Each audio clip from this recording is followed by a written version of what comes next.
අපි අද කතා කරන්නේ වෙබ් ප්‍රෝග්‍රෑමින් වන සබ්ජෙක්ට් එකට අදාළව e-commerce web application එකකින් හදන 35 වෙනි වීඩියෝ එක ගැන. අපි මේ වීඩියෝ එකේදී කතා කරන්නේ අපේ ප්‍රොඩක්ට් එකක් buy කරාට පස්සේ purchasing history එකක් හැදෙනවා. ඒ purchasing history එක හැදෙන්නේ ඒකේ ඩිසයින් එක මොන වගේද කියලා.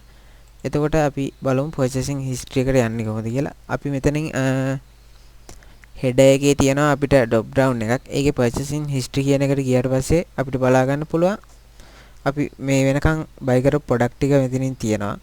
එතකොට අපිට මෙතන එක table එකක් වගේ තමයි අපිට මෙතන තියෙන්නේ. ඊට පස්සේ මෙතනින් අපි order එකට ID එකක් දීලා තියෙනවා. order details එක තියෙනවා. ඊට පස්සේ quantity එක තියෙනවා. ඊට පස්සේ මෙතනින් අපේ amount එක තියෙනවා. ඊට පස්සේ මෙතනින් product එකේ date and time. මෙතනින් තියෙන්නේ feedback එකක් සහ අපිට product එක delete කරන්න. එතකොට අපි අන්තිමට මෙතන අපේ footer එක add කරගෙන තියෙනවා. එතකොට මෙතන අපි product එකේ image එකක්, ඊට පස්සේ product එකේ name එක, seller, ඊට පස්සේ මෙතනින් අපි product එකේ product එකේ price එක, ඒ වගේම මෙතනින් තව අපි දාලා තියෙන product එකේ status එක. එතකොට අපි බලමු මේකේ responsive ගතිය. අපිට මේ විදිහට තමයි මොබයිල් එක අපිට බලා ගන්න පුළුවන් වෙන්නේ. ඊට පස්සේ iPad එක මේ විදිහටත් ලැප් එක මේ විදිහටත් අපිට බලා ගන්න පුළුවන්. එතකොට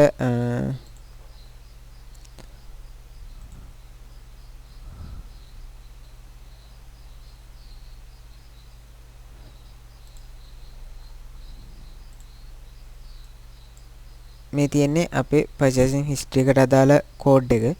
එතකොට අපි මෙතන මුලින්ම අපි header එක input කරගෙන තියෙනවා. ඊට පස්සේ connection එක අපි දාගෙන තියෙනවා.